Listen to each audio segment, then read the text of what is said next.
ये द्विध्रुव है, इसके केंद्र से P की दूरी क्या मानी थी? R। अगर ये P बहुत आगे होता तो R का मान भी क्या होता? उसकी तुलना में A का मान क्या होता? छोटा। विद्युत द्विध्रुव के कारण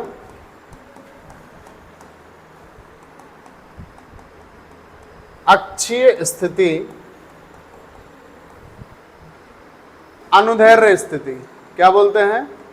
कभी कभी पेपर में यह भी लिखा आ जाता है अनुदैर्ध्य स्थिति, तो चाहे अक्षीय बोले या अनुदैर्ध्य बोले एक ही बात हो रही है। अनुदैर्ध्य स्थिति में विद्युत क्षेत्र की तीव्रता का व्यंजक में अक्षीय स्थिति विद्युत क्षेत्र की तीव्रता का व्यंजक ज्ञात कीजिए। तो देखो, लिखने से पहले मैं आपको व्यंजक करके बता रहा हूं, उस व्यंजक को समझिए फिर आप लिखेंगे उसको, ठीक है?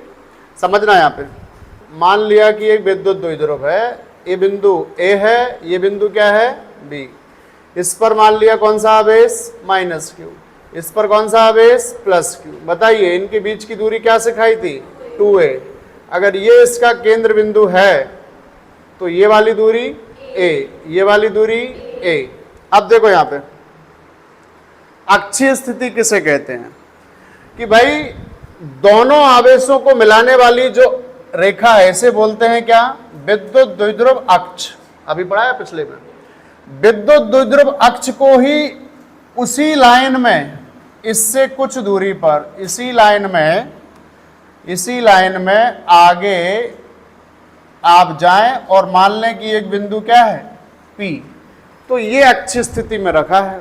मतलब कि अगर कोई बिंदु दोनों आवेशों को मिलाने वाली रेखा के ही अनुदिश रखा है किसी जगह, चाहे इधर चाहे इधर चाहे इधर, उसी लाइन की सीध में रखा है, तो वो बिंदु इस द्विध्रुव के लिए कौन सी स्थिति बनाता है? अक्षीय स्थिति। फिर निरक्षीय आएगा दूसरा क्वेश्चन, उसकी बात करेंगे उस समय। तो अक्षीय स्थिति क्या होता है? यदि कोई बिंदु द्विध्रुव, विद्युत द्विध्रुव की अक्ष को अक्ष के बढ़ाए गए किसी बिंदु पर होता है तो उसे उसके सापेक्ष क्या बोलते हैं? अक्षीय स्थिति में कहते हैं। आप समझना ध्यान से, हमें पढ़ना है कि इस पर विद्युत क्षेत्र कितना होगा। क्या पढ़ना है? विद्युत क्षेत्र। तो देखो यहाँ पे हम सबसे पहले एज्यूम करेंगे कि मान लिया इस पर कोई आवेश रखा है Q। क्या रखा है? आवेश Q मान लिया। एक बात बताओ, इन दोनों के बीच में प्लस प्लस के बीच में कैसा बल? तो मैं बोलूंगा कि ये इसको इधर धकेलेगा तो इधर बल लगेगा, तो जहां बल की दिशा वहीं पर विद्युत क्षेत्र की दिशा। ये कल सिखाया था, जहां बल की दिशा वहीं विद्युत क्षेत्र की दिशा। तो मैं बोलूंगा कि विद्युत क्षेत्र की तीव्रता E1 यहां हो जाएगी। ये इसको अपनी ओर आकर्षित करेगा तो इधर आएगा, तो जहां बल की दिशा वहीं विद्युत क्षेत्र की दिशा। हेलो, E1 क्या है? विद्युत क्षेत्र। किसका? इस +q के कारण इस q पर जिधर बल लगाया जाएगा वही बल की दिशा उसके विद्युत क्षेत्र की दिशा है, और -q इस q को अपनी ओर आकर्षित करेगा, तो जो बल की दिशा होगी वही विद्युत क्षेत्र की दिशा होगी। बोलो सही। तो क्या मैं ऐसा मानूं कि इस +q के कारण विद्युत क्षेत्र E1 है और इस -q के कारण E2।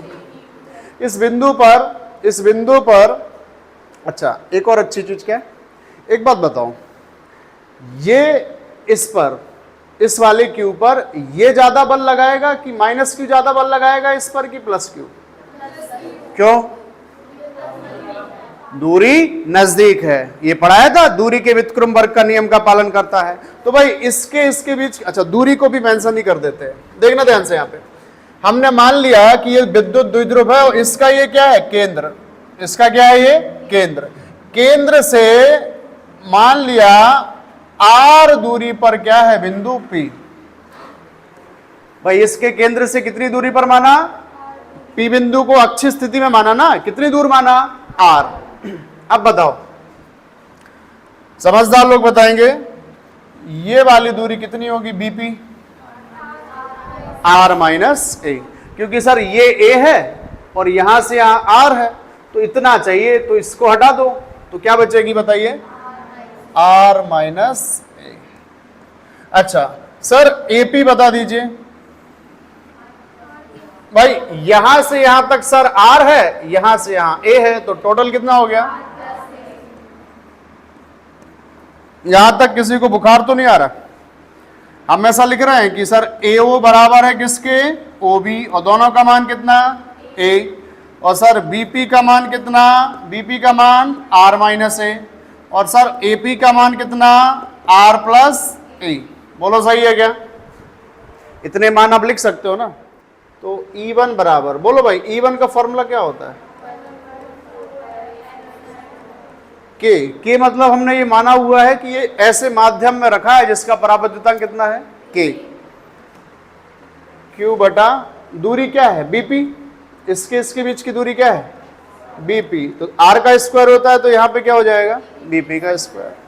कोई समस्या अभी तक नहीं? E1 बराबर 1/4 पाई एप्सिलॉन नॉट के क्यू बटा बीपी, देखिए कितना है? तो आर माइनस ए का होल स्क्वायर। समीकरण नंबर क्लियर? अब E2 निकालेंगे। E2 इसके कारण आ रहा है, तो दूरी कहां से कहां तक ली जाएगी? ए से लेके पी तक। तो बोलो E2 निकालेंगे, क्या निकालेंगे? E2।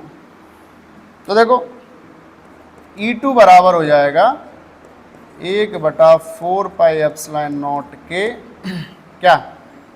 क्यू बटा एपी का स्क्वायर। किसका स्क्वायर?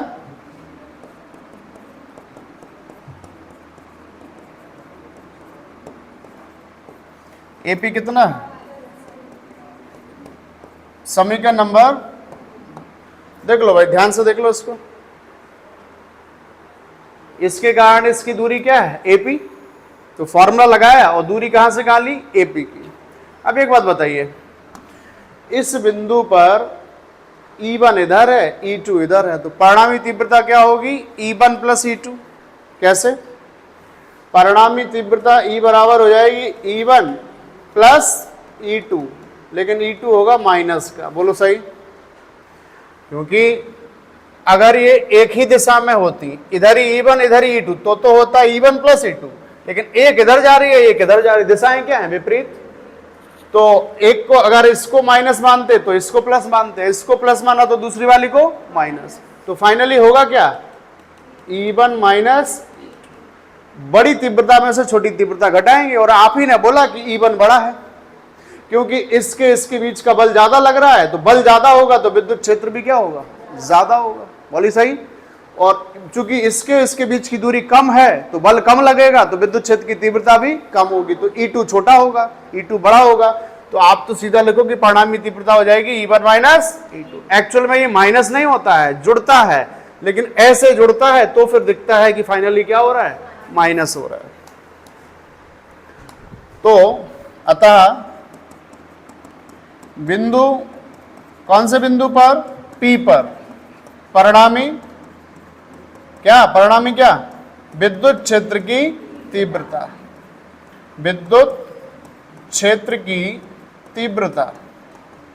हेलो, बोलो क्या बोलेंगे आप? कि सर E बराबर हो जाएगा E1 plus minus of E2। तो फाइनली क्या हो जाएगा? E1 minus E2। बोलो समीकरण 1/2 से E1 E2 के मान रख दें, तो क्या लिखेंगे यहां पे? समीकरण 1/2 से, या इतना तो समझ जाओगे। बोलो E बराबर, बोलो E1 का मान कितना था? 1/4 पाई एप्सिलॉन नॉट के क्यू बटा आर माइनस ए का होल स्क्वायर, माइनस E2 का मान देखो ये रहा।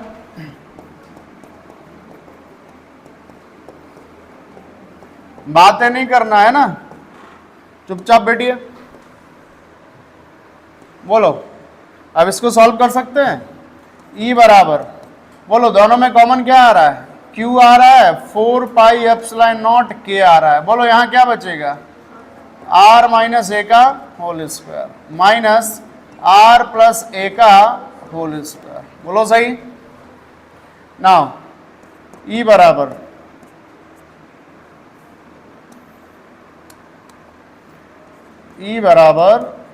Q बटा 4 पाई एप्सिलॉन नॉट के, बोलो भाई, इनका लघुत्तम लेंगे तो r माइनस ए का whole square into R plus A का whole square, minus minus cancel, ये इधर चला जाएगा, r प्लस ए का होल स्क्वायर, ये प्लस से प्लस कैंसिल, ये वाला इधर आ जाएगा, r माइनस ए का होल स्क्वायर। कहानी क्लियर है अभी तक? E बराबर, बोलो, Q बटा 4 पाई एप्सिलॉन नॉट के, सभी ने पढ़ा है, a प्लस बी का होल स्क्वायर, बोलो जल्दी से, A square plus B square plus 2ab 2ra minus bracket के अंदर, बोलो a माइनस बी का whole square, A square plus B square minus 2ra। ठीक है जी। अब देखो यहाँ पे, ये a माइनस बी का होल स्क्वायर, ए प्लस बी का होल स्क्वायर, तो ये होता है क्या, ए स्क्वायर माइनस बी स्क्वायर का होल स्क्वायर। सही है। इधर देखिए, E बराबर Q बटा, आप चाहें तो इसी से कर सकते हैं कि ये माइनस का गुणा होगा तो ये R से R कट जाएगा, A से A कट जाएगा, माइनस माइनस प्लस, तो 4RA बचेगा। कोई बात नहीं, अपन डिटेल में कर देते हैं। 2RA, बोलो, माइनस का मल्टीप्लाई कर देंगे, minus minus plus, R square minus A square का होल स्क्वायर। इधर देखिए, ये आर स्क्वायर से आर स्क्वायर, ए स्क्वायर से A square, 2RA 4RA,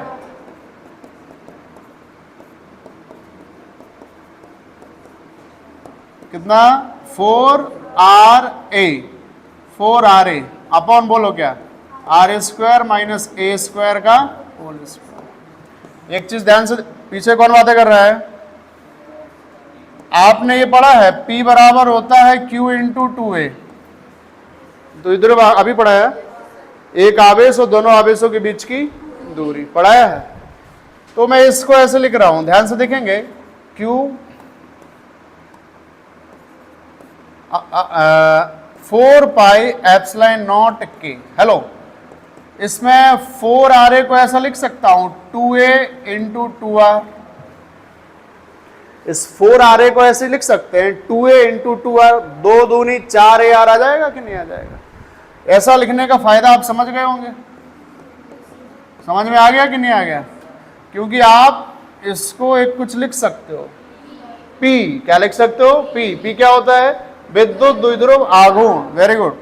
E बराबर, जल्दी से बोलो, इसकी जगह P, तो P का इसमें गुणा होगा तो आएगा 2PR बटा 4 पाई एप्सिलॉन नॉट के R square minus A square का होल स्क्वायर। बोलो सही। अब देखना भाई, अब अगर अपन ऐसा अजम्पशन माने, कैसा अजम्पशन माने कि बिंदु P बहुत ज्यादा दूर है, द्विध्रुव इधर है और इससे बिंदु P कहां है, बहुत ज्यादा दूर है। बिंदु P की दूरी क्या मानी थी, R। देखो ये द्विध्रुव है, इसके केंद्र से P की दूरी क्या मानी थी, R। अगर ये P बहुत आगे होता तो R का मान भी क्या होता, उसकी तुलना में A का मान क्या होता, छोटा। तो अगर हम ऐसा माने कि यदि बिंदु P बहुत द्विध्रुव से क्या हो, दूरी पर हो, तो भाई R का मान की तुलना में ये तो बहुत अल्प दूरी पर होते हैं ना, जैसे NaCl के बीच की दूरी, तो ये वाली दूरी तो बहुत अल्प, ये टोटल दूरी ही अल्प है, उसकी आधी तो और अल्प होगी कि नहीं होगी। तो R बड़ा होगा किससे, A से।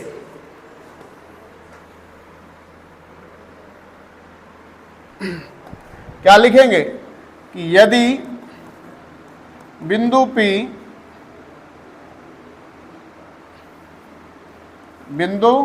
P किससे दूर हो, विद्युत द्विध्रुव से अत्यंत कहां हो, दूरी पर हो तो बोलो भाई क्या कंडीशन लगाओगे कि जो R है वो काफी बड़ा होगा किससे, A से। जो R है ये बड़ा होगा, काफी बड़ा होगा किससे, A से। लगाओ कंडीशन। E बराबर, मैं इसको ऐसे लिख रहा हूं 1/4 पाई एप्सिलॉन नॉट K इंटू क्या लिखेंगे 2PR बटा, अब देखो आर काफी बड़ा है, ए उसकी तुलना में क्या है, नेग्लिजिबल। तो बड़े मान से जब बहुत छोटा मान घटाओगे तो बहुत ज्यादा फर्क नहीं पड़ेगा, तो ए को नेग्लेक्ट कर लेंगे तो आर स्क्वायर का होल स्क्वायर हो जाएगा। बोलो ई बराबर 1/4 पाई एप्सिलॉन नॉट के 2pr बटा ये हो जाएगा आर की पावर 4, तो आर से कट जाएगा तो पावर कितना बचेगा 3। समझ रहे हैं आप, पावर कितना बचेगा यहाँ पे 3। तो मैं सीधा लिखना है यहाँ पे ई बराबर 1/4 पाई एप्सिलॉन नॉट के 2p बटा आर की पावर 3, और विद्युत क्षेत्र का मात्रक क्या पढ़ाया था, ये फॉर्मूला होता है। आज की बात ध्यान रखेंगे कि किसी विद्युत द्विध्रुव से अक्षीय स्थिति में r दूरी पर स्थित किसी बिंदु पर विद्युत क्षेत्र का फॉर्मूला 1/4 पाई एप्सिलॉन नॉट के 2p बटा आर क्यूब। अगर ये k क्यों आया, क्योंकि किसी वो दो आवेश है विद्युत द्विध्रुव किसी माध्यम में रखा है, अगर ये वायु में रखे हो तो k का मान, तो फिर वायु या निर्वात के लिए, वायु या बताइए निर्वात के लिए, बोलो भाई k बराबर कितना होता है 1, तो फिर वायु के लिए फॉर्मूला हो जाएगा 1/4 पाई एप्सिलॉन नॉट, k का मान 1 हो गया 2p बटा, ये किसी माध्यम के लिए, ये वायु के लिए। बात समझ में आई।